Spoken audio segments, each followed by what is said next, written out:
Thank you ever so much for joining us this morning. Really excited to be back out and about for a start, and with a great lineup who hopefully have some fantastic inspiration, ideas about business and what we can expect moving into this new future, whatever that might look like post-COVID. So we are here today in support of Sweet Louise. I am the new CEO, started actually during lockdown, so it's been a very interesting business start for me. But all of the money raised today will help those that are suffering with incurable breast cancer here in New Zealand. Unfortunately, right now, we have 720 patients that we work with, and it isn't everybody who has a diagnosis. There is still more that we could be doing. We just need more funds, obviously, to support as many as we can. What we try to do is to offer practical support, financial support, and psychosocial support to those who need it when they need it most. Because once you've had that diagnosis, unfortunately, prognosis isn't great in New Zealand. The life expectation is about 16 months, really not that great. What we do know, though, is that our support does make a massive difference. And Louise, how we started, Louise Perkins, 15 years ago, actually lived for 10 years with her prognosis. So we know that we can make a massive, massive difference to people who have this diagnosis with the support that we offer. Louise's tips for living are really what we try to instill with our members and patients. So she was really up and at it. Life was there for living, despite the cancer. We can't take that away, but we can do as much as we can to make life as good as possible for as long as possible with that diagnosis. And that's what today's funding will go to do. I want to thank EY, who have made this event possible by sponsoring us and laying on a beautiful spread of breakfast for us this morning, getting us involved with the web crowd who very technically able know what they're doing and are going to stream it for everyone. And the video will be available for anybody after as well. A quick thank you, obviously, to Kathy and her fundraising team who have worked in the background to make sure that we could get the tickets sold and everybody here and promoting the event. But main thanks to Joan, one of our long-standing trustees who has put an awful lot of energy into securing the fantastic panel that we have here today to talk us through adapting business in the future. So without further ado, I will hand over to Joan. Well, good morning, everyone, and a very warm welcome to all of you here live at EY and Britomart and those who are attending via the webinar. And thank you very much for getting up early, whatever format you're looking at is in. I'd also like to add to Katrin's thanks to EY, specifically to Joe Ogg and Simon O'Connor, who have been so generous in providing this venue and also, as Katrina said, supplying some of the background stuff to make the webinar possible. I'd also like to thank our panellists, and again, it's a big ask. They're all very busy people, and especially on a cold winter morning, getting up and coming in, so thank you so much. And I have to say, it is my great delight to be facilitating this discussion this morning because we've got a serious lineup of business talent with us. And our topic, which as you can see from the screen is adapting business in a changing environment, just couldn't be more relevant given what New Zealand and the rest of the world has experienced in the last 6 months. I think we've all learned so much about the ability of the organisations that we serve to adapt and to move forward in the face of unprecedented uncertainty. But I think we've also learned a lot about ourselves. We've learned about our priorities and also that interface between our personal lives and our professional lives.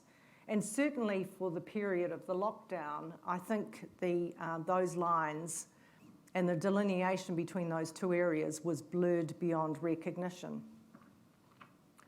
So the important question is, what now? What happens next? Well, my theory coming out of COVID, and hopefully we are coming out of COVID, is that the culture of the leadership team and the board of directors and the attitude and the resilience of the individuals within that wider team is what will determine the fortunes of that organisation.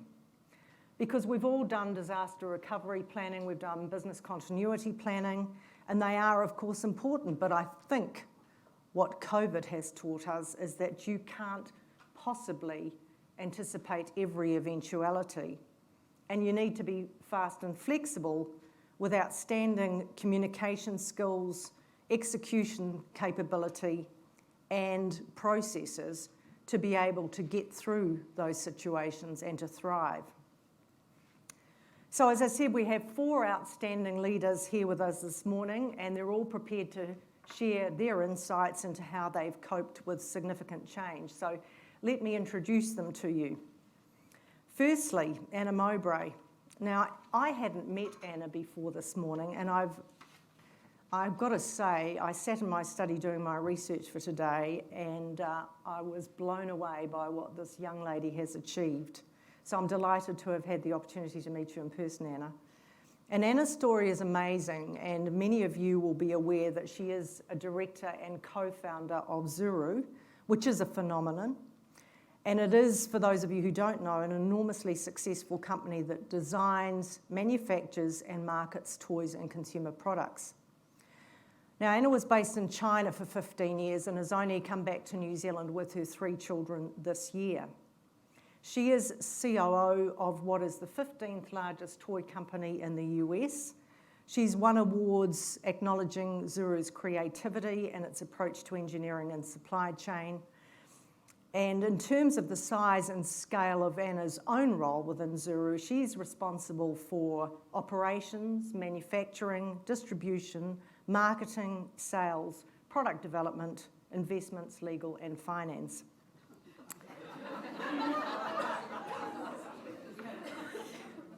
Anna is a serious philanthropist, both here in New Zealand and globally, and she has a fierce determination to harness her family's immense platform for good. And our second speaker this morning, and I'll be throwing the questions around, so this is just the order of the introductory questions. Our second speaker will be known to absolutely all of you, Rob Fyfe, who is one of New Zealand's highest profile and highly regarded businessmen. He is, of course, the former chief executive of Air New Zealand, but he's also worked in the telco, the banking, and the media sectors. He was born in Christchurch and he joined the RNZAF straight from high school, and he earned a Bachelor of Engineering Mechanical with honours from the University of Canterbury. And actually by the age of 24, here's another very young star, he'd risen to the position of Flight Commander in charge of maintenance for the Air Force's Skyhawk Squadron. You will all know that Rob now has a governance career, but is also willing to take on very difficult assignments, such as being the liaison person between the government and the private sector during the real heat of the COVID crisis. And during that period, he was also investing his own money alongside other philanthropists to make sure that New Zealand was adequately prepared to fight the virus. Our next speaker is Joe Ogg, and as I said, Joe is the Auckland managing partner of EY and has been a veteran for 25 years, doesn't look old enough to be a veteran. She's also a partner in EY's consulting team, and her specialist areas are process improvement, risk management, and project assurance. Jo has 3 children, and she is very active in the diversity and the gender pay equity and the mentorship space. She sits on the board of governors for King's College and is an avid supporter of her children's sporting activities, she tells me, and is a keen cyclist and walker for her own edification. And our final speaker this morning is Antonia Watson. And Antonia, many of you will know, was appointed Chief Executive of the ANZ Bank in New Zealand in December last year. She'd also held positions within the bank of Managing Director of Retail and Business Banking and was, prior to that, Chief Financial Officer. So Antonia qualified with a BCom with first class honours at Otago in 1991 and spent 3 years after that working with KPMG in audit services. Then she went offshore for 14 years and worked with Morgan Stanley in places like Budapest, Sydney and London. So another child prodigy at school, she was Dux at St Cuthbert's, and she was awarded a scholarship and bursary at Otago.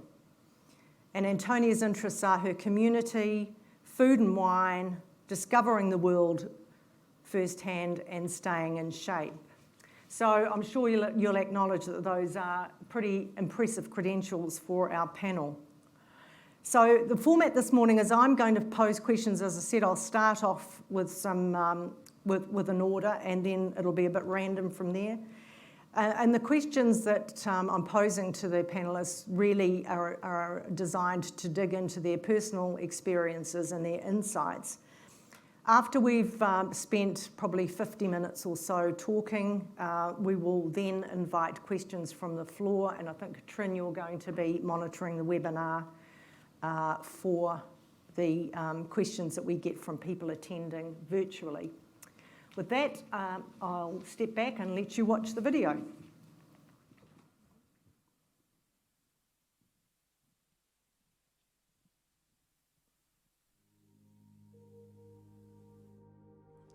I think you can be diagnosed with an illness, but know that you have a chance of recovery, of being cured. But that's not the case for me and women like me. It's something else altogether. Living with a terminal illness is something else altogether. I was told that I had primary and secondary at the same time. The doctor said, you can be treated, but you can't be cured. So it was quite a blow. There was no time really to get my head around it. It was bam, you're living with a terminal illness, and that's it. Pre-children, I worked as a counsellor. I had to do IVF treatment to get my 2 lovely boys. It's helped me be mentally and emotionally and psychologically strong. It really hit me that yes, life is good and bad at the same time. They coexist. It's not one or the other. And I had a realisation that, wow, you know, I can keep on going. I can do this, I'm okay. I just don't see any other option for me. I've got 2 boys who still be cheeky and still be naughty, who are amazing, who are loving. And yeah, that really drives me, that really pushes me to keep on going. So around November last year, I decided to get in touch with Sweet Louise. I came to the realisation that in order to really take care of myself, I really need that support of other women who are going through the same journey as I am, and people who really get it.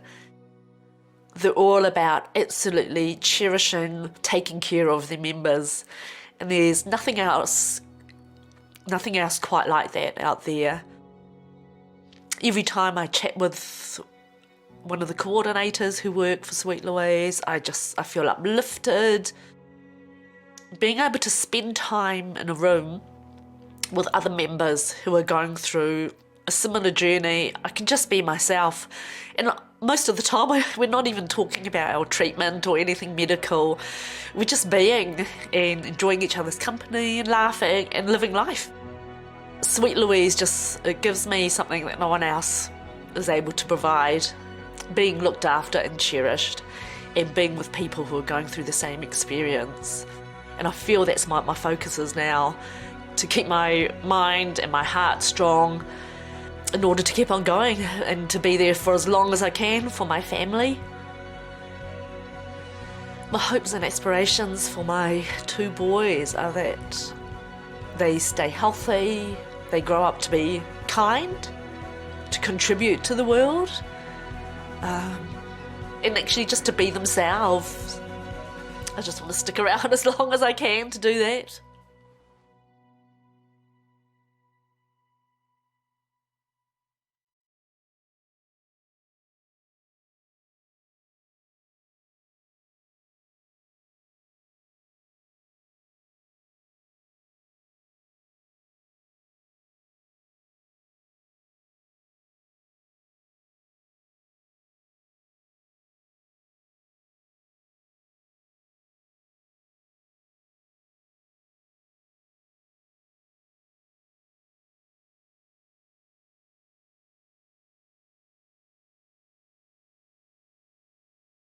Louise trustees who are here today. Newly minted Philippa Muir, who's sitting there, has just joined us. Is that public domain yet? There's no disclosure issue here, Philippa, is there? God.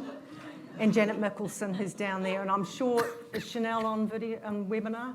And I'm sure Scott Perkins is on webinar. We saw him, and Brett he had to do an all-night negotiation, so he couldn't make it early enough. He apologised this morning. Anyway, to the questions. So my first question is to Anna. And I gave a little bit of insight to the job you're doing at the moment, Anna, but actually it even gets more impressive because you're a 36-year-old.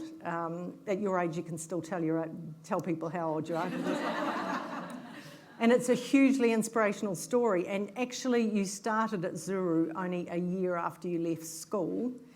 And what do you think equipped you to be part of the phenomenon that Zuru is? Yeah, I mean, it's always an interesting, isn't it? Because it's a question, because there's so many layers to what makes you successful, I think, in business and in life. And I have to give a huge amount of credit to my upbringing. I was raised in a family where, Dad was often quoting Henry Ford, if you think you can and you think you can't, you're right. And that was the attitude that he had raising us as children. There's no such thing as can't. You'll always get back up. Determination, curiosity. He gave us this tenacity to always succeed, this drive that there was, you could always do better. And growing up, I think, as a Kiwi, you learn to be very resourceful. You learn to be hands-on and a problem solver. And I think those are attributes that we've carried through from that upbringing into everything we do within the business. So there is always the ability to do it ourselves, to solve that problem, to make it happen. And we have this undying desire to ask questions. There's always the why, what if, how, why not, to the point where we sometimes, I think, probably get quite frustrating for those around us. But ultimately that gives us the ability to really understand the platform, understand what we're dealing with, and understand ways to find solutions to the problems at hand. And so, we were very lucky to have that support from Mum and Dad.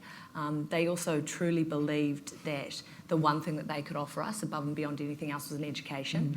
So whilst they did not have a lot of disposable cash, they ensured that we went to the best possible schools they could afford to put us through, and they sent us to St Peter's in Cambridge, which was a brilliant foundation. It really not only gave us the ability, or taught us the ability to learn, but I think just the connections you make through going to those sorts of schools and having that education and the level of education that you get is something that set us in very good stead.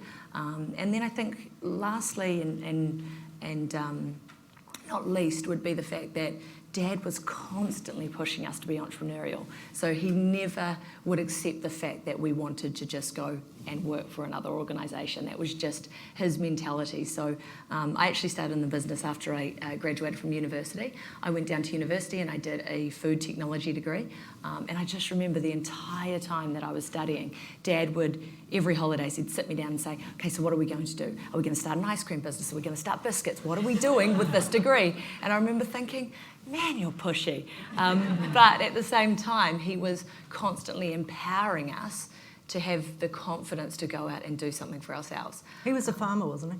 He was an engineer. Oh, okay. Yeah, so Dad has always had a lot of assets. So he was an engineer in the pulp and paper industry. Right, okay. And so he goes into every shut and figures out, what the problems are with that. But he also has a dairy farm and a lot of different assets too. So Dad is a problem solver, and he was very driven to us being more than just employees. And like I say, he gave us the confidence to do what we do. And now all of us are in business. So it definitely pays off in allowing your children to take risks and encouraging them to take risks. And that's a brilliant segue to Rob, who is also got an engineering background, but I thought about him when I was preparing for today, and if there was a degree called the Master of Change, he would have earned it about 10 times over. So you did that qualification, and do you think, Rob, that having that basis has assisted you in your ability to assess and react to unanticipated change And second leg of that question is, do you think that's something that is innate in people, or is it something that everybody could be trained to do? You know, it's interesting in listening to Anna speak. Engineering is ultimately about problem solving. But I think in many ways, when I think of change, the problem solving bit of it's probably the easy part of the puzzle in some ways, or always was easy for me. The people bit's a much harder part of the puzzle. And, you know, I always think, you know, if anyone tells you they love change, they're typically the people that are inflicting it on others, not the people on the receiving end. So the challenge with when you're trying to change, improve things and so on is how you bring people along that journey. And then the other dimension when I think about it is also the willingness to kind of take risk and to embrace opportunity, and that's not for everyone either. So I think of how my career layered up, and the engineering was super valuable to me in giving me tools and methodologies and a mindset to help solve problems, but I don't think I was ever really effective until I understood how to bring people along through that process and take away or help take away some of the intimidation that comes with change. And that's what I guess you can only get better at with experience and age. And clearly the oldest person here, so you know. No. Well, maybe, but it You should have said, yes, I am. I was about to say I couldn't possibly comment, but you know, it's kind of like... So yeah, I kind of feel that I didn't really get good at change until kind of I was well into my career. I probably thought I was good at it early on, but now that I think back, I really wasn't. It's interesting because just a little sort of anecdote. My husband's just retired from Air New Zealand after 46 years, and so had seen a lot, even by the time that Rob came along as CEO. So Rob was the first CEO who really got down and dirty with the guys in the engineering base, and I think in those days there were about 1,000 of them out there. So, you know, it's one thing about what he says is absolutely right about change, but it's also being present and the ability to communicate with people at all levels, which I think, you know, again, the pride and the koru through that period of time was significant. So, yes, the engineering might have helped in terms of your ability to interact with them, but the fact you actually rocked up, I think, was very significant.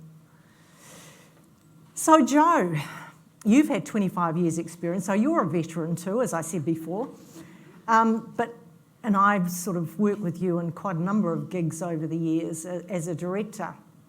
And I can say that you've got unique insights into what goes on in terms of finances, operations, organisational culture of many, many different organisations when you're doing that role. So when you're observing that, what do you think are the critical attributes that companies need to have in order to be able to cope with, firstly, adversity and secondly, change? Yeah, I think there is a bit of a list, and when you think about them, they sound a bit simple. But when you put them all together and then, you know, to everyone's point, people need to come into this and actually do it. I think it becomes a lot more difficult. So I think firstly, being open to challenge and being open to new ideas, be action orientated, so actually get stuff done. And in turn, boards and management actually being held accountable for outcomes becomes really critical in my mind, to actually seeing good ideas, good alignment with leadership teams actually come and change happen. What I'd add now, though, is pace. So the days of years to do a project or years to do a transformation program are just not acceptable now, and I think COVID has shown us that change can happen real quick, and we're actually capable. If we are all aligned and we're going for the same thing, we can do it pretty well. So definitely, I think now slicing time off those programs and really challenging organisations to do stuff heaps quicker is key. And then lastly, I'd say resilience, and I'm not talking BCP or DR that Joan talked about earlier, but genuine resilience in supply chain, in technology and people processes that enable you, when you need to move that ship quickly, that you've got a really good, strong platform that enables that change to happen fairly seamlessly. When you get an assignment, how easy is it for you to go in and say, yes, this is going to be, do you have an instant outtake or a quick outtake before you actually get into the depths of the organisation? Do you get a perception? Yeah, I think a couple of conversations with senior leadership, I'm talking an hour, 2 hours, we get a pretty good idea about whether that organisation is up for change, whether they want to listen to new ideas. And then that concept of accountability comes really quickly as to whether are people actually going to be held their feet to the fire to do something, and I think we can sense that pretty quickly, Joan. Right. Antonia, you are a relatively newly minted chief executive, and I've been delighted to work with Antonia for the last 5 or 6 years on the board, 6 or 7 years on the board. And you, I guess, were promoted into that position just before Christmas last year, at the end of a year which the Queen would have described as the annus horribilis, if that's the proper pronunciation of the Latin, for ANZ in particular. So you went into the role under an enormous amount of media scrutiny and, I guess, an environment within the business where people were massively disappointed with what had happened. So how did you cope with that? Yeah, it's funny. I mean, the resilience does come up, and it was that every morning you'd wake up with that sick feeling about what's going to be in the paper today. But and because of that, a lot of people said to me, how do you do it? Why are you bothering? And so that was a question I had to answer quite early on, because or else why would have I bothered? And the answer was quite simple. It was 8,000 staff and 2 million customers, just to the exact point that people when we talked about people. I mean, that's what you're responsible for, the financial well-being of those customers, the jobs and the satisfaction in the workplace of those staff. They were tremendously let down, and it was actually that purposeful, what am I here for? Well, I'm not going to let these people down, that gave me the start of that resilience. And then over time, it was just grew a thicker skin, I think. And I was lucky enough recently to be on one of the sort of shut down Zoom webinars, and Julia Gillard was speaking, and she put it really nicely. Because they talked to her about, she was treated awfully, and it must have been horrible to be in her shoes. And she said, I just put myself in 2 boxes. I had Julia the person and Julia the Prime Minister. And I think in hindsight, that's what I was doing. I had, Antonia the person. People who know me know that I wasn't going to be involved in some of the things that the newspapers were talking about. And Antonia the CEO, well, that's a role, and I'll just separate those 2 things when it comes to, what the media is talking about, what people are saying. And I think, if you can bring Antonia the person into the organisation, and they can see who you are and the way you lead, then that helps in that respect as well. But boy, I learnt resilience last year. How did you, because I guess one of the classic things that people, when they're promoted within the organisation they're working with, that movement from a peer relationship to people then reporting to you, were your now direct reports supportive of the move? Unbelievably supportive. I mean, that was part of the help, or the support network, was the way that, and I think the board and Shane Elliott, our group CEO, observed it, the way that the adversity drew us together as a team, not just as peers, but also their support of me in the role. And, as people saying, why are you here? How can you keep doing this? Part of that was my team, and that just understanding the motivation behind why I was comfortable being in that position, because certainly the board and I were wearing most of the stress that or the media attention from within ANZ at that time. So, Anna, if I come back to you, when you were starting with Zuru, how explicit were you and your brothers about the sort of culture that you wanted to embed in the organisation? And what were the non-negotiables that you had as the business was starting to grow, and obviously, it was going to become a very big corporation as opposed to something that was, as your father might have anticipated originally, a smaller business? Yeah, I mean, I think we were very explicit in how we wanted to grow a business, and we didn't necessarily know what foundational pieces we're setting in place back then when we originally started the company. But one thing for us that was always critical, and I think was again embedded from our upbringing, was this, elimination of any bureaucracy. So we really wanted to have as flat of a hierarchy as possible throughout the organisation, and it steps back into points that you've mentioned earlier on, and with regards to Rob, was ensuring that we actually worked at and communicated at and had respect for all levels of the organisation. I mean, when I originally went over to China, I was living in the factory in the middle of China, and in an area that was about an hour and a half from the nearest major city, and literally every day I would be down on the production line. I would be working with the teams on the production line, having no language skills, of course, but figuring out how to communicate at that level. And no matter who you are and where you're from in the organisation, we have an open slather, an open platform to be able to come up and communicate with myself or with Matt or Nick, and whether that be personal problems right the way through to problems within the working environment, we always have an open culture. And I think that's something that we want to continue and maintain. It's gone from a very family-based organisation into, we are one team. So ensuring that is something that's important for us. And then I think, and it comes through in our value subset, but just integrity, especially in a place like China, it's very, very important that you maintain your integrity, because, trust is not given in China. It's earned, not given, which is quite different to the upbringing that you have in New Zealand, I believe, and that was something that we certainly learnt very quickly being on the ground and living in China, is that you had to build a reputation and a rapport, and that takes time, and then ultimately through that you would get trust. So integrity really plays into that. And then I think another thing, and it still is and it's more imperative than ever before now for us as an organisation, is building that team of A players. We're very, very stringent on ensuring that we're constantly elevating the level of our team, and I think there's no better motivation within a team than being surrounded by excellence, or being surrounded by people you respect and desire to be or are empowered by.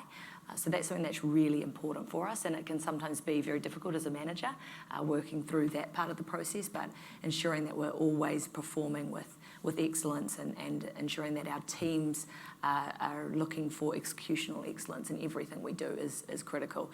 And then for us in our industry is, fast failing and innovating quickly. And I think that's something that we've always done. We've had to be very regimented in that process as well, just because we're in a trend-based industry, or we started originally in such a trend-based industry like toys, where your average life cycle of a toy is 12 to 18 months, and if you're not constantly innovating and failing fast, and what we say is we'll fire a bullet before we fire a cannonball. You fire off that bullet, which has been a low investment item, and then once that hits, or once that actually penetrates, then you follow up with a cannonball and really invest more heavily thereafter. And it's these sorts of learnings and lessons and elements that really do build up to be our overall and overarching encompassing culture. And I think it's changing, it's evolving, definitely, as we become larger, and for me, some of those changes really have to come through not being such a hands-on manager, not necessarily always embodying those skill sets that Dad had instilled in us. That was you get down, you get dirty, you get the job done yourself, and you actually show others around you how to do it. But now actually learning how to manage from a more removed position is, I think, a really big challenge for me as I'm growing through the company, and still maintaining that culture, that family, that united team front that we want to have coming through. A couple of quick supplementaries to that. So firstly, was gender an issue when you were trying to achieve what you're doing in China? And the second leg of that is, I guess a lot of us in this room work in the listed company environment. How much more difficult would it have been being listed as opposed to being private? Yeah, very good questions, and I could probably go on for a long time on both. Gender.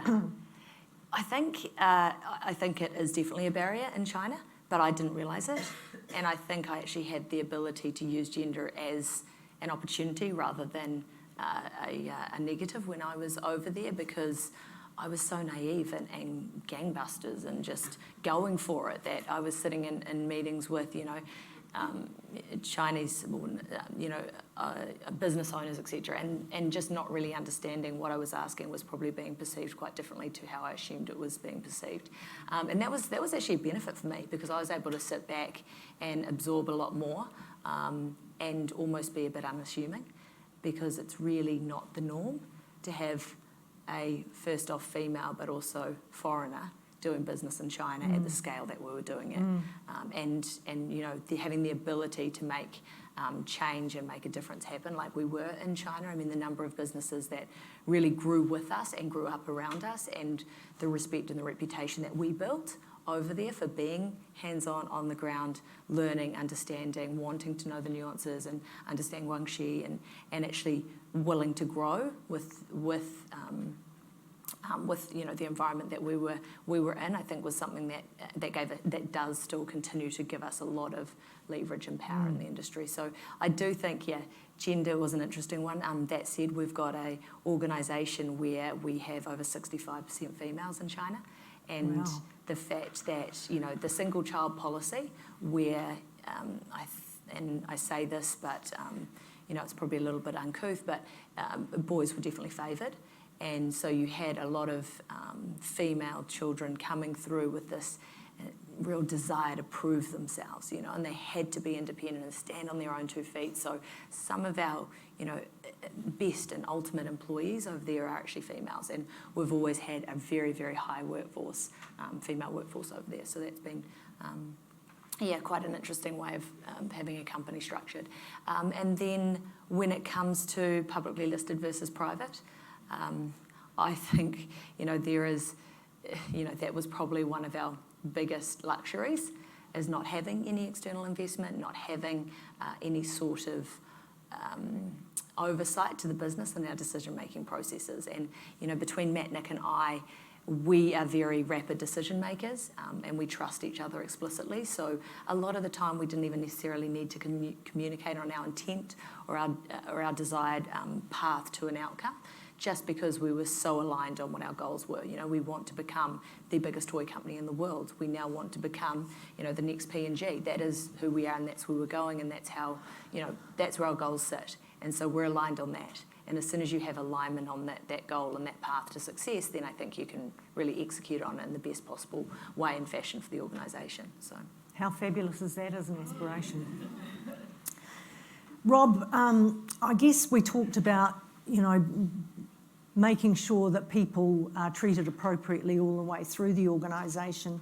But have you had to deal with people who reported to you who were resistant to organisational change? And the second leg of that question, which I'm really interested to hear, is have you encountered boards who've attempted to shackle your vision and your desire for organisations? Oh, I've got one of my ex-team in the room, actually, so it could be a bit like a performance review. Maybe if I start with the board question first. When I was appointed CEO at Air New Zealand, the board was split 50-50 between me and a CEO and the pre-existing CEO of another airline. And the chairman at the time had the casting vote, so I arrived in the CEO role, and it was plainly evident to me in my first few board meetings that there was half the board that hadn't really supported my appointment. And I had quite a different style of how I wanted to lead the organisation. It was very focused on people as I guess the essence of what the business was all about. The airline industry, for most airlines, is about planes, whereas actually it's really about people, right? All the value is created with people interacting with people. So I wanted to come along to board meetings and talk about culture and brand and personality and sense of identity, and I had at least half the boardroom that wanted to talk about balance sheets and P&L and kind of buying planes and so on. And there's quite a bit of tension there actually for the first 12 or 18 months. And to be honest, I think back now, it probably took 2 or 3 years before I had the whole board behind me actually supporting what we were doing, because they started to see the benefits that approach was delivering. But there were definitely times when I think, I was on quite thin ice, and there were, the board could have given up on me and say, you know what, we're going to go back to a more traditional style of leadership and focus on very core governance around the financial performance of the business. So it was pretty tough actually, and in fact kind of lonely at times when I think about it. I had a really good team around me, and they got what I was trying to achieve, and I like to be across the detail, but I delegate a lot, and where there were, there are a couple of people in the team that didn't really fit, I'm very direct with people, as Bruce would attest to. So, I'm not a big one. For me, it's not about kind of half-year or annual performance reviews. People know on a daily basis or weekly basis whether they're delivering or not delivering, whether we're achieving what to achieve or not. And so either people make their own decisions to say, I don't feel like I'm fitting in here, or I make it really clear that they're not fitting in. So we kind of move through those issues pretty quickly. I'm a big believer. You want to create an environment where people can realise their full potential, and if it's not working for them, it's not good for them as well as not being good for the business, right? If you allow that less than striving to be the very best that you can be, if that starts to permeate the organisation, then it drags everyone down, as Anna was attesting to. As in, if you create a really high-performing team with people that think they can realise their potential within that organisation, then that attracts other people of a like mind to want to be part of that team and achieve what that team is trying to achieve. So. You talked about the loneliness, so supplementary to that is, how did you get mentorship or counsel, or how did you get the emotional support you needed to keep monstering your way through it? I tell you, particularly in those first few years, I don't know if people can remember back, so this is it was 2005. We went through a lot of change. In my first 2 years in a row, we had about 3,000 redundancies at Air New Zealand. I was getting death threats. We had the whole 9 yards. The most important person to me at that time was the relationship I had with my chairman, John Palmer. And John was a very demanding chairman, but he was also incredibly supportive. And I can't stress enough how important that role was through that period of change. Absolutely critical. I had a few kind of, loose mentors, but because John knew so much of what was going on, I relied on him. He was kind of a real father figure to me through that period, critically important. That's great. Joe, we're talking about boards, and I've been sitting around the table when you've had to tell it like it is over a couple of things. So hopefully when we work together in the boards that I'm involved in, you feel safe to do that. Is that always the case, or have you ever experienced resistance to the message that you're trying to deliver when you've been in and had a look at an organisation and identified some problem areas? Oh, look, it's always hard telling it like it is, like saying your child's, not the prettiest. But if it's, I guess, the resistance comes often after you've told the message, so that's probably the first issue. Sorry. No problem. That's all right. But delivering hard messages, I think, when founded on a good fact base, there's no emotion and there's no hearsay. If you can get to the point where you've got the facts, you've got the message, and it's delivered in the context that you're helping someone improve, or an organisation improve, then if there is resistance, you probably know that it's a bit lost, the value that you might have just delivered. But I would say most cases, Joan, boards are really up for, as is management, to hear what can we see, what do we see, fresh set of eyes, we've got the facts, how can we then use that to improve? And in most cases, that message is then taken pretty well and actually respect's form as a result of that. For the people that don't quite take it that way, we probably don't want to be working for them. So the management, when they get to comment on the report that you've got, what's the dynamic there? Is that as you've just described, or have you had instances where you've had pushback? Oh, absolutely, pushback. And sometimes that's fair. We might not have got talk to the right person at the right time, or we need to do some more work. But in most cases, the pushback will come as there's just that sort of first ouch moment, and then time to digest normally sees things recover quite well.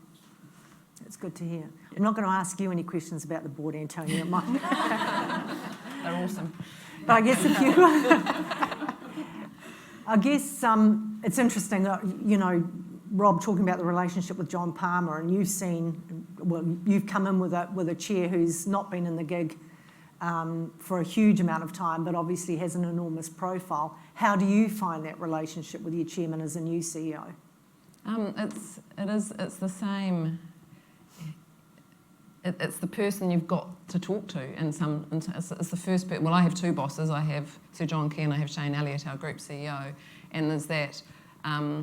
Sometimes one's the right person, sometimes the other's the right person, depending on the nature of the issue. But it's someone that's there to support you, talk to you. He'll just call, didn't have any agenda, just wants to catch up, anything going on. So knowing that there's someone out there that will make time for you, whenever it is, and you're talking about a busy person, is incredibly helpful, and that the support and the advice and the challenge is there as well. And we've had some great challenge from all our board members, and that's sort of what that's some of the incredible value that they bring to the table, is a wealth of hopefully diverse experience that can then bring challenge into the business and make sure that you really are on the path that you think you're on. And we talked a little bit about this before, but I see the My Voice survey. So over the period of time, which we're 9 months down the track now, 8 months down the track, since you assumed the role, you've turned around the sentiment right through the organisation. We've got somewhere around 8,000 people working for the organisation. So you talked about, separating yourself, the CEO from the person, but your authenticity obviously does shine through all of that. How do you make sure you find time in your diary for those interactions, which is so important? And we're going to Dunedin in a couple of weeks, God forbid, because it's going to be freezing. But how do you make sure you have got the ability, or you've got the time in your diary to have those interactions when, certainly with what ANZ is still going through on a variety of fronts, there are other seemingly more pressing things that you've got to accommodate? Yes, and actually going to Dunedin, at least we won't be staying in a student flat, because that's even colder, as I can attest.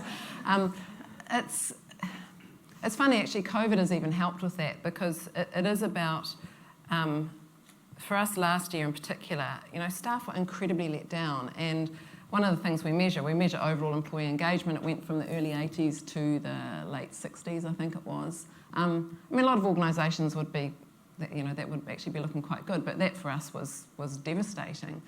But the measure that really took a hammering was trust in senior leaders. So we had 48% or something trust in senior leaders, and that was completely understandable given the circumstances that we were in. So building back that trust was incredibly important, and visibility. So it's easy to not trust someone you don't know.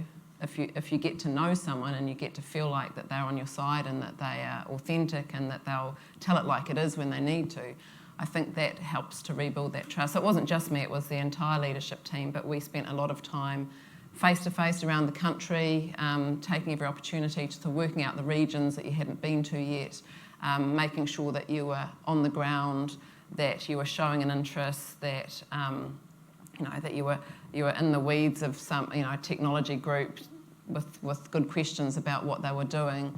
COVID coming along was interesting. So going into COVID, we'd sort of restored engagement back to that early 80s point. We got a COVID bump then to 89, which I almost didn't tell the board because he knew he couldn't sustain that. But that was because I'd planned to be on a roadshow around the country and see as many people as possible. But what ended up happening is I was doing more big calls, which everyone could participate in, and this was just by phone.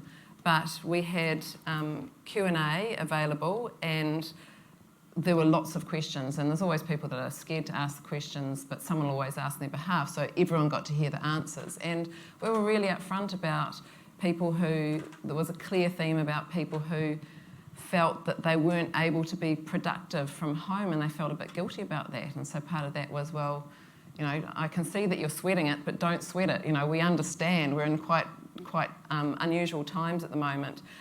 People really, they were seeing people take pay cuts and lose jobs around the place. People were really frightened of that, and we were able to say, look, COVID, when we think about roles, it's about what our customer and our business needs. So COVID is not going to do anything here. And we were lucky to be in a financial position to be able to do that.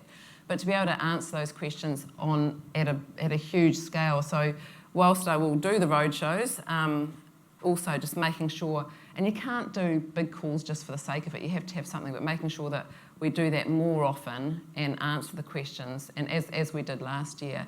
And I think if you can not avoid the hard stuff, but be genuine in your answer, and some of the issues last year, just it was hard for me personally, and I did curl up in my bed on a Saturday morning and cried my eyes out, and I told the staff that, and they thought, then you get all these emails saying, oh wow, you're a real person. I was like, yeah, I am a real person.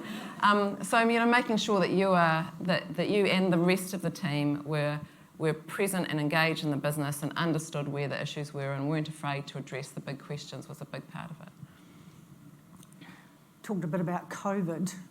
Anna, how did you work through that decision when you're up in China and you could see what was starting to happen? And what implications did that have for you coming back to New Zealand and having that whole raft of responsibilities and operating from here? Yeah, I mean, I was in a very unique situation in the sense that I was actually in China when COVID originally broke out there. And so I was privy to seeing exactly how the Chinese government was dealing with it, how reactive they were being, how seriously they were taking the situation, how quickly they were looking at extreme measures of lockdown incredibly extreme measures of lockdown just to ensure that they were able to contain the spread. So I actually I was coming back to New Zealand for the Chinese New Year holiday at the end of January. So I arrived back here at the end of January. I was here through the start of February. We were meant to be opening back up in China, I think it was around the 5th of February or something like that, post-Chinese New Year, and that ultimately got pushed out until around the 10th of February when factories were able to open up as the Chinese government was trying to contain what was happening there. And all through that period of time, whilst China was starting to open back up, certain areas were still in complete lockdown, so we had this extreme chaos of trying to get back the workforce into facilities to get them up and running and starting to work again, and having to go through that and put in some relatively complex and comprehensive measures to ensure that staff could return to work. So I was privy to all that was going on in China, and coming back to New Zealand, and I guess right out of the gate seeing the lack of activity was a little shocking. And so we became quite vocal about that, just simply because we'd seen what was happening, not only in China but in Italy as well. We had offices in Hong Kong, and coming into the airports and the lack of masks, the lack of temperature readers, the fact that we were just so free flow in terms of what we were doing here was a little bit scary. So ultimately, I decided to stay on in New Zealand rather than going back after Chinese New Year, just because I figured that being as removed as we are, and as soon as we did lock down, we were going to be one of the safer places to be. So it was definitely the right decision. That said, a 10-day trip turned into 6 months in New Zealand, which was certainly not the intent. So a lot of shake-up, whether it came from the puppy I'd just had for 2 weeks in Hong Kong, which I then had to figure out how to get relocated, to figuring out what to do with the kids in school. So there was a lot going on external to just the business side of it, and figuring out ways to keep on communicating and keep that team motivated, and for them to understand and appreciate some of the decision making around not coming back to China. Ultimately, it was good for me because I couldn't effectively get back in. Still now, I can't get back into China, and Hong Kong is also restricted. But that decision was an easy one, I think, to remain on here. And since then, I've decided to actually more permanently relocate back to New Zealand, which is fantastic. That's my phone. Apologies. Even better one. It's just on that table, which has been great for me, for the children, and I think actually for the business now too. And we've really dug into building out a lot greater presence here in New Zealand, which is exciting, very, very exciting for us. I think that the talent pool in New Zealand is fantastic, and it's not necessarily being completely maximised. A lot of our talent goes abroad very, very quickly. Why? Because they don't have the global opportunities here. And I think Zuru's in a very unique position to be able to bring those global opportunities. And we have, this amazing platform to be able to really empower and encourage young people to not only stay in New Zealand, but to be able to prosper here and to get the global recognition and the global travel under their belts. But it certainly shook our business up. I mean, right out of the gate, all of our marketing campaigns got changed. We really dug into, we went from, starting off at that point in time, going into our biggest spring summer in the USA, bunch of balloons. It's $100 million worth of revenue we do over 4 months. What do? Everyone's in lockdown. Every single campaign got reshot over the span of 10 days, revoiced, and we completely pivoted our messaging on everything. I ended up increasing all of our marketing spends by around 10 to 15% per brand, just because I knew that at a time like this, brand was going to be more critical than ever before, and that continues going forward, where you can't actually meet with customers. It's all about your brand, your reputation, how you can continue to maintain that as you're pitching in new novel ideas and concepts. E-com, we've really knuckled down into e-com, figuring out how to own that space, and again, we did that quite early on. And then virtual showrooms, figuring out how to virtually do what we're doing now is a big challenge and an ongoing challenge.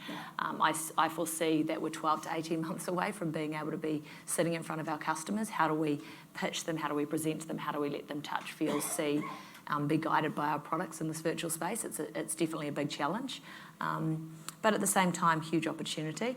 We've moved into, off the back of seeing, how commodity lines work in the space. We really knuckled down over COVID, and we've worked on a lot of new brands in our FMCG space.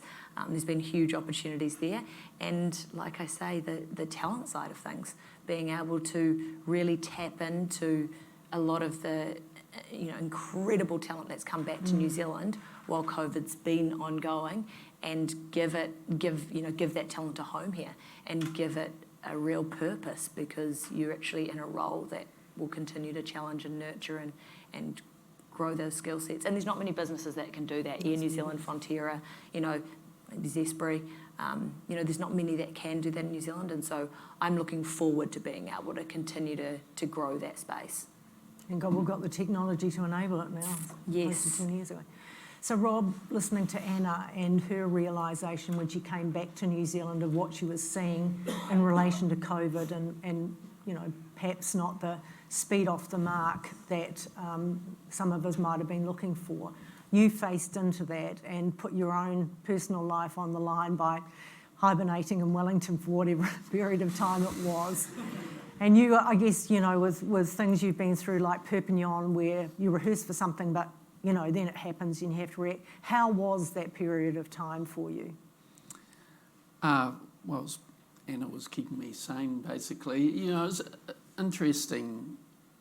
Like Anna, I was frustrated in the lead up to lockdown. I couldn't believe that we were still letting tourists come into the country a couple of weeks before we went into lockdown, right, with no isolation or anything. It seemed absolutely nuts when you looked at what was happening around the world.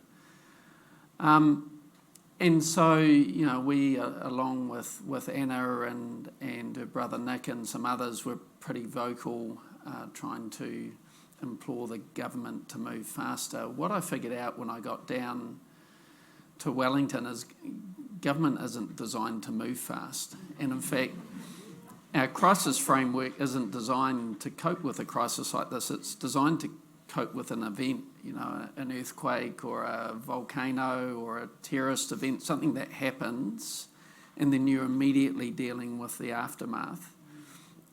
Whereas this crisis, which is an enduring crisis that goes, we're in the crisis, we're not kind of post-COVID, we're actually in COVID, goes on for a long period of time. None of our disaster management, recovery, business continuity plans kind of envisage these kind of long enduring crises like this. So I found it incredibly frustrating. I worked really closely with Anna through that process as we were trying to mobilise just how we kind of could procure the health resources to support what potentially could happen. I could ring Anna and she's one of those people that has this innate ability to answer the phone before it's even rung, when you're kind of at your end. But, if Anna didn't answer my call, she'd be back to me within an hour. If I could put a message into the Ministry of Health, I wouldn't get a response for 3 days, right? And we're in a crisis. It's nuts. But so, that ability to figure out how we could mobilise people that understood how to move at pace, how to create outcomes, how to focus on what needed to get done and getting it done and utilising the resources that her team had on the ground in China, actually incredibly valuable for New Zealand. If we hadn't moved that fast in the early days, we could have easily been waiting months and months and months to get all that PPE because we would have been at the back of the queue.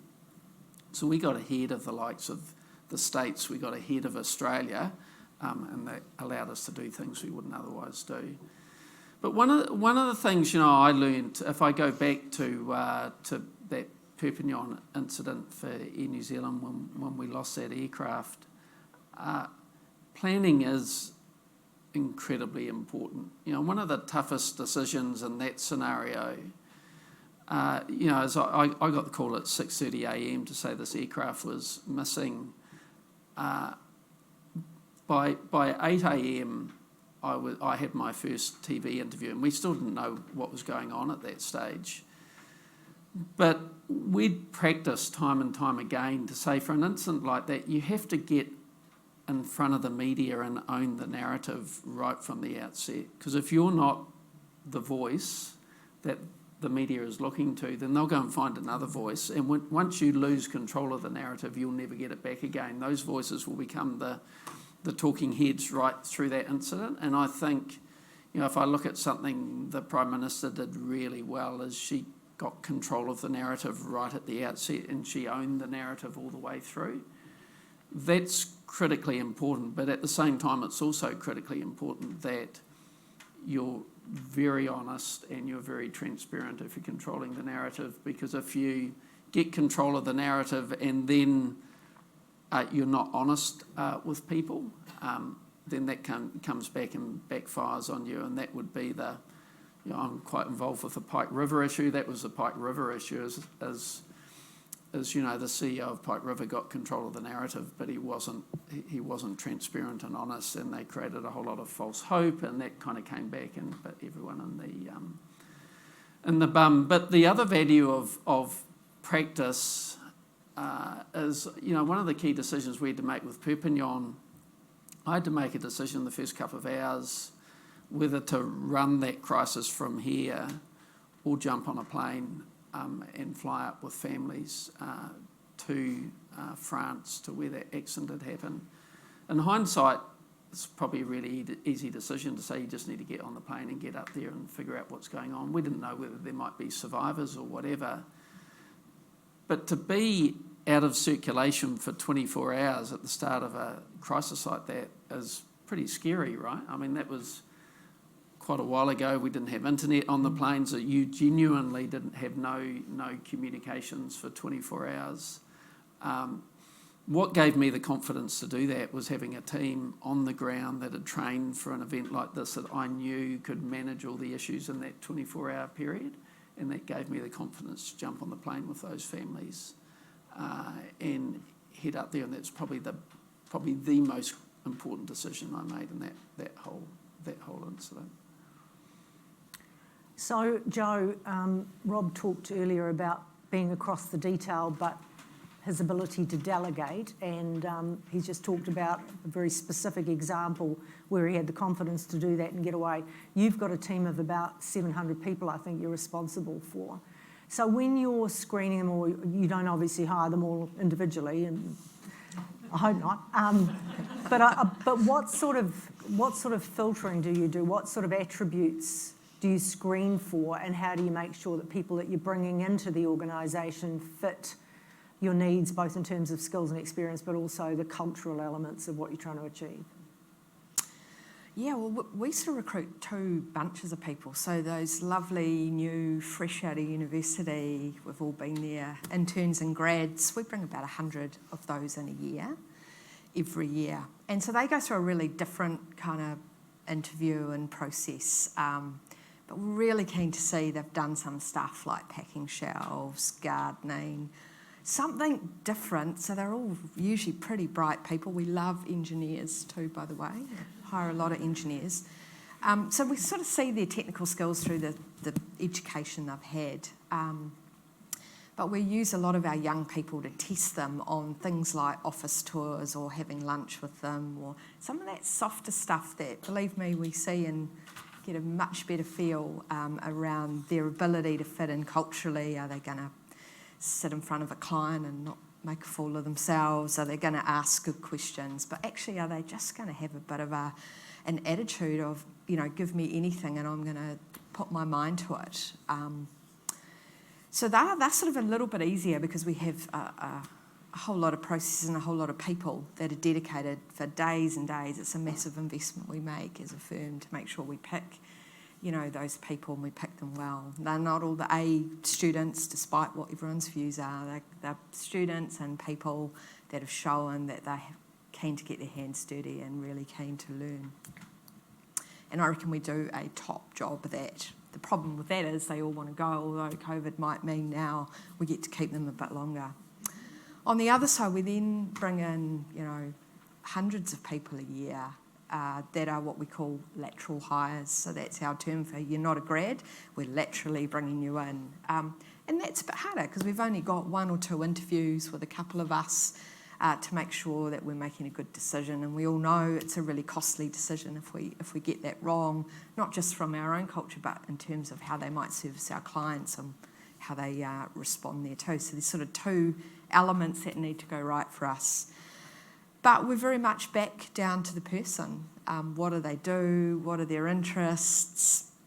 And there are a couple of questions I think that really help. One of them is, what don't you like doing? And you'd be really surprised how honest people are to respond to that. And if that starts to give us some ideas that they're not too adaptable, or they're not going to want to roll their sleeves up, or they're really set in their ways, or they've got this really sort of ideological view of what they'll do here, that's a fairly big warning bell. I think this is being put to the test right now around how well we've done this in COVID, where, saying I only want to work on that client or I only want to do that thing is probably going to mean perhaps not a good outcome. So that's being tested really well now, and to see how well we've hired around people's adaptability, people's willingness to try new things or to be reorientated, because that's where the volume of work is, and perhaps it's moved because our business has changed quite considerably. And Antonia, on that theme, I guess, within a few months of getting the CEO role, COVID hit, massive change for the bank, lots of people who have continued to work from home. Will that make you think differently about your leadership team and the sorts of skills that you need to get, or the attitudes, or do you think the people that you've got have adapted really well and you wouldn't make any change as a result of that? I think probably the latter, that I've been amazed at how people have. So hopefully we had enough of these adaptive leaders to get used to something very, very new and get stuff done while we've been doing it. I mean, we sat down in February and said, this is, we're on this course, is this the course we want to stay on? And we sort of said, yes, we know what we want to do, but let's make it faster. Well, then COVID happened and everything gets put aside except what absolutely needs to be done. But some of those things that needed to be done were a core part of our strategy. And suddenly they got done, and they got done really quickly and really well. So, we've learnt from that as well. But we have what we call the new ways of leading, which aren't that new anymore because they've been around for several years, but we've actually defined what we're looking for in leaders, and it is things like a growth mindset, is, you know, how do you demonstrate that you want to learn? It's people who can create shared clarity, people who are empowering others, people who can connect with empathy. So a lot of those phrases are different things to what we might have previously talked about as leadership attributes.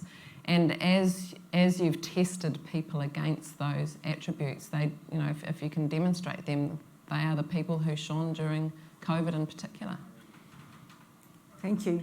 Now I'm going to end up, before we open it up to the audience, to give you a double barrel question, each of you, to rattle through and give me this. So I've saved the worst till last. So looking at the New Zealand economy, what advice would you give to politicians in the lead up to the election about what they need to do to ensure that New Zealand is able to survive and thrive in a post-COVID world? And the second leg is just a personal insight about what changes you've made to your own personal lifestyle post-COVID. So I'll start with you, Anna. From an advice perspective, I think it's a tough one, right? We're coming into a forum where there's a bit of uncertainty around who's going to come in, but there is cheap money right now, and I think Kiwis are spending it. So how is that going to play out? Constantly encouraging that foreign investment to come in a safe way, I think, is going to be pertinent to kickstart industries that have taken a bit of a slowdown.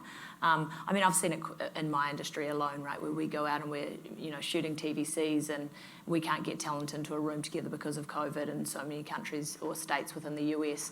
I mean, we can bring that sort of thing back to New Zealand if we think creatively about how to do it.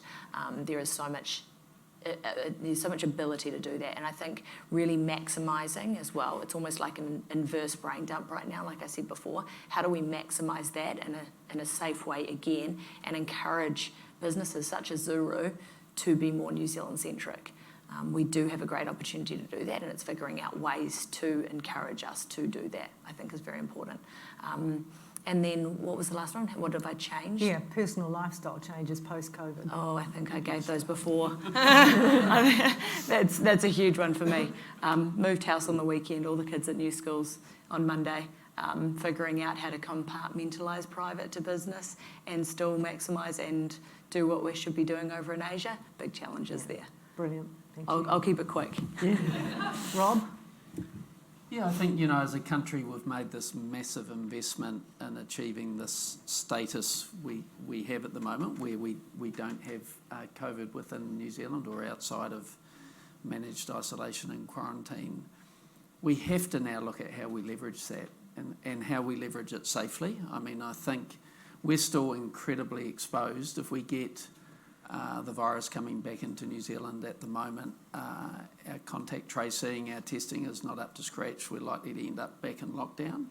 So we have to build the infrastructure so that we can deal with it coming into the country, because I think something will happen and that risk will be realised. It's a massive opportunity. You know, the world has its eyes on New Zealand at the moment. We're seen as having dealt with the first phase very successfully, but you know, for me, we could be living with this for another 2-3 years, even longer, and so we have to shift our mindset now to make the most of the opportunity. For me personally, I was spending, probably Sarah and I, you know, 4 months, 5 months a year out of New Zealand. I'm not doing that anymore, so it's actually it's made me appreciate and put all my energy and focus into New Zealand here, and I'm quite excited by that opportunity. I see so much going on. I mean, you just have to spend time with someone like Anna and her brother Nick and sense what's going on in that business. And you know, we've all learnt what you can do remotely. A number of the businesses I'm involved in, you know, I'm on international boards. It's amazing how effective we've been through lockdown. So we're learning that kind of isolation and having to do things remotely can be overcome, actually, and we need to embrace that opportunity, and I'm hugely excited by that personally. Brilliant. Jo? Yeah, I think we are the envy of the world, and to everyone's point, being able to leverage that. I do think there's a lot of great ideas that New Zealand business has that Wellington needs to find a way to listen to and pick up on. Personally, I have cooked. I didn't cook before this. Someone else cooked. So a whole lot of things I had to do that I didn't normally do. Some of that stuck, which I think's probably been a good thing. Yeah.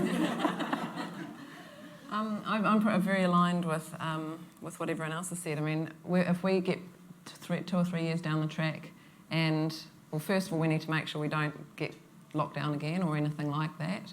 But if we get 2 or 3 years down the track and haven't maximised this opportunity we've got by being open and being in a room like this, I mean, this is so special. No one in the world is doing this, which seems incredible. It will be a huge amount of regret. I think it's really a real shame that we're in an election cycle at the moment. It's just it's bad timing. It's just a shame because clearly there's a lot of nervousness about having a plan to how we can get people into the country. To Anna and Rob's points, we need to be able to get people in. We need to be able to find the people that think that the opportunities New Zealand in a COVID-free environment offers them can get here safely. I think getting the private sector to be involved in some of that is probably the right thing to do. I said to a group yesterday, if you think about the reputation, I mean, let's put a university on the line. You know, if they worked out their own quarantine system, they're not going to stuff that up. You can't have your name associated with the person that absconds from quarantine. So, you know, having organisations with the money and the reputational impact of putting that on the line, I think we can probably get more people into the country, whether they're returning Kiwis or whether they're the talent that can help us maximise the opportunity we've got by being hopefully COVID-free. Personally, I've worked from home since lockdown from time to time. And that's actually a huge change for me. I always said I was a person who liked to work office hours in the office. You know, we're a very flexible organisation, but flexibility to me is knowing that home's home and work's work. I've kept that at home. I've kept that discipline of my work at home is in a particular room, and I don't bring that to the sofa in the living room or to the bed or whatever it is. But that is something that I'll continue to do, and it's been a big difference. You have these calls with Australia in the evening and you think, oh, I'm going to have to sit in the office till 6:30. Well, I don't. I go home at 3:30 and work for the afternoon from home. So that's been a change. You're not going to give up cycling? No. No, I rode today. My bike's outside. No, I had a little accident during lockdown, and I am a more nervous cycler, and that's probably a good thing. I told a bit of a Antonia safer cycler.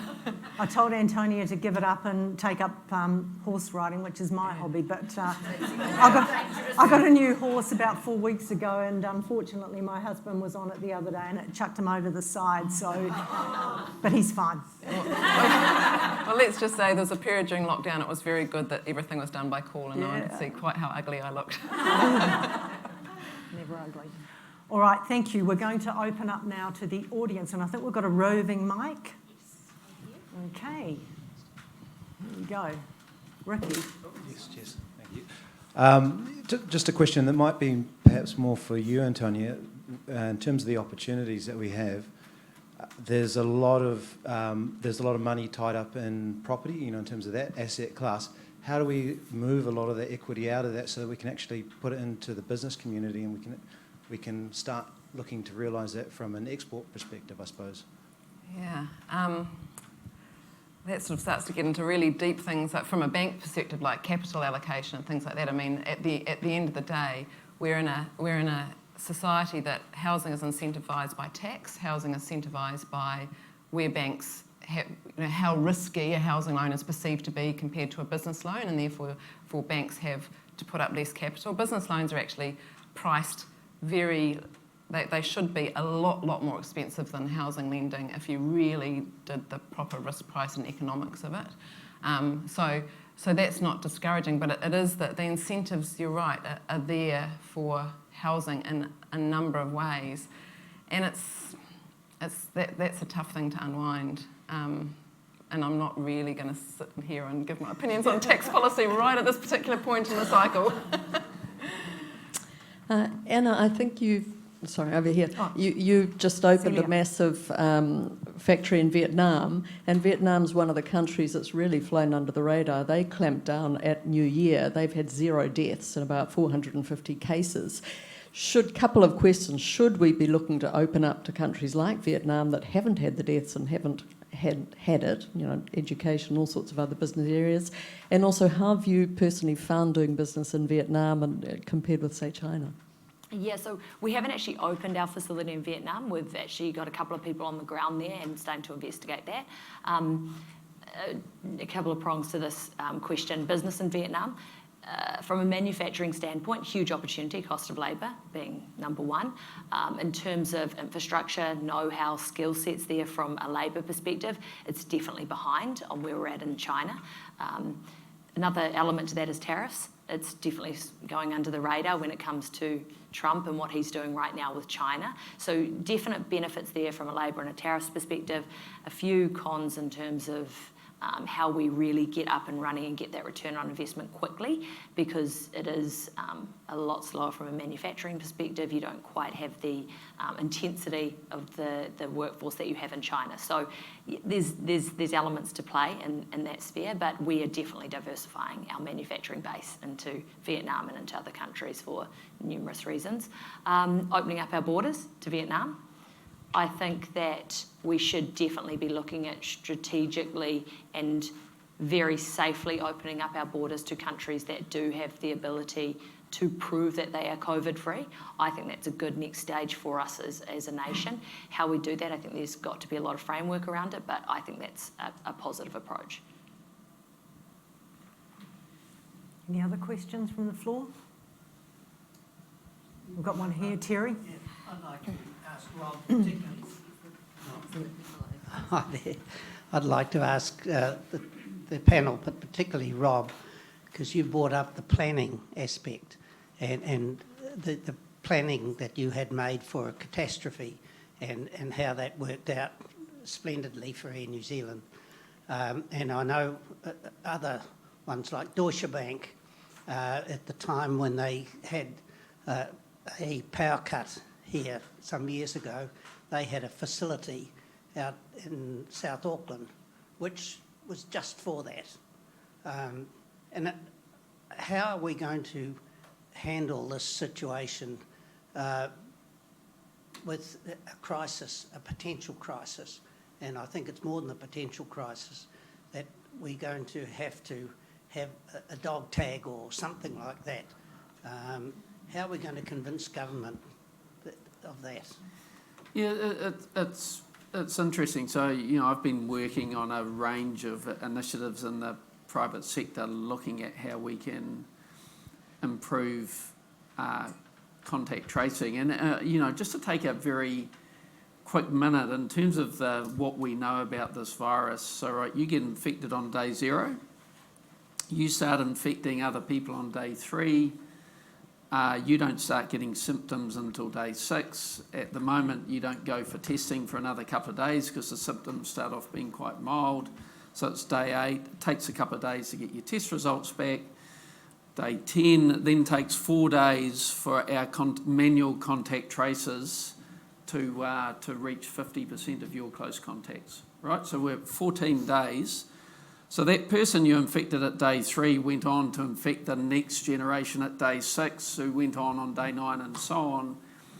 And every person has about 30 close contacts in normal kind of everyday settings. So if you really want to chase those close contacts, it's 30 times 30 times 30 times 30. I think you're at 81,000 people, right, for that one infection that it took you 14 days to get that process done.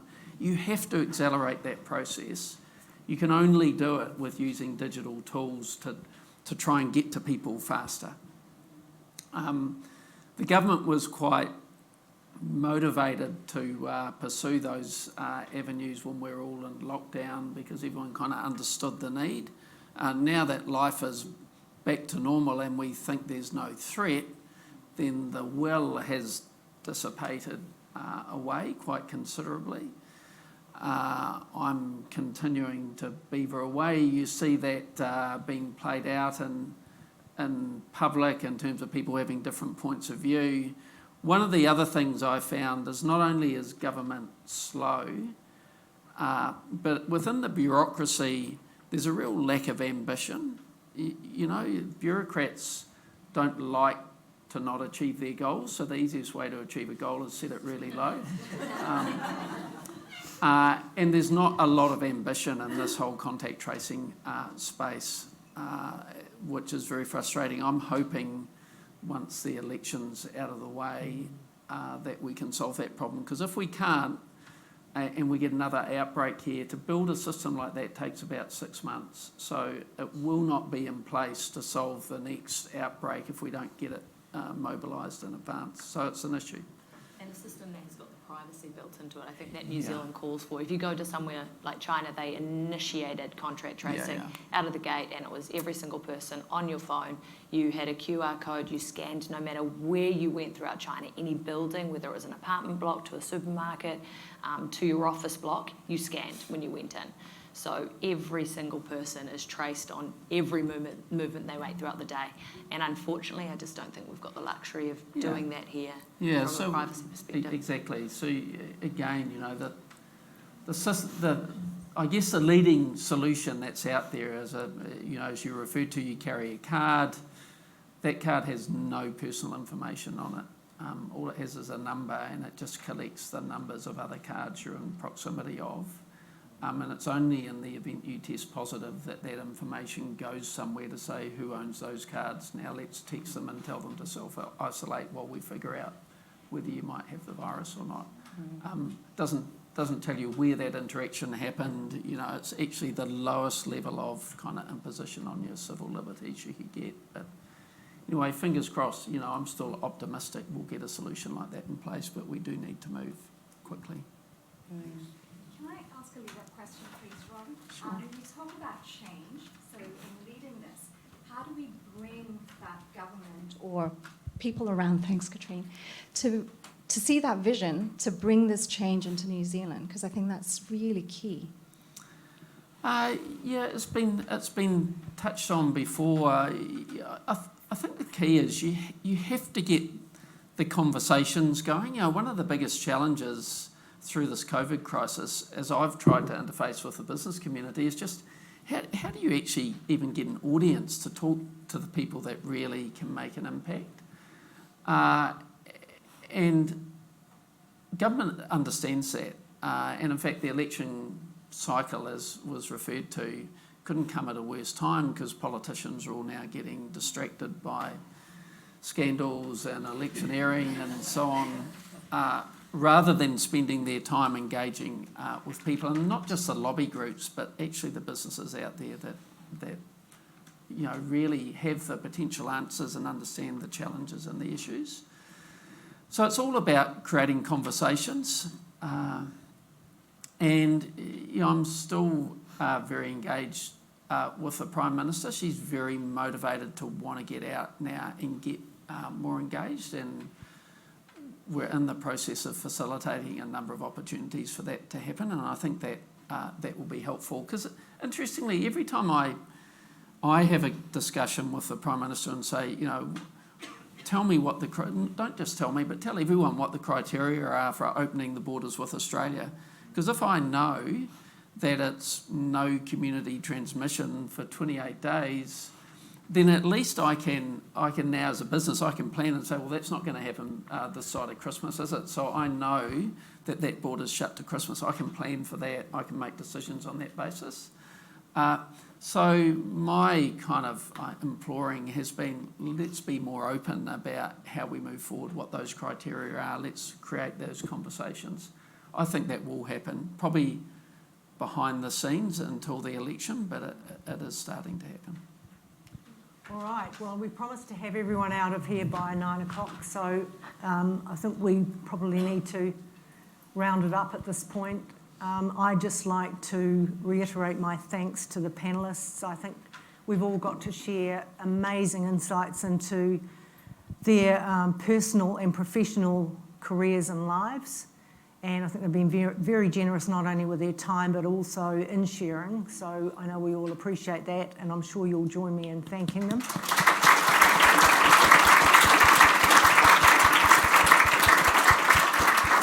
And also thanks again to EY for hosting us, and also to the Sweet Louise team.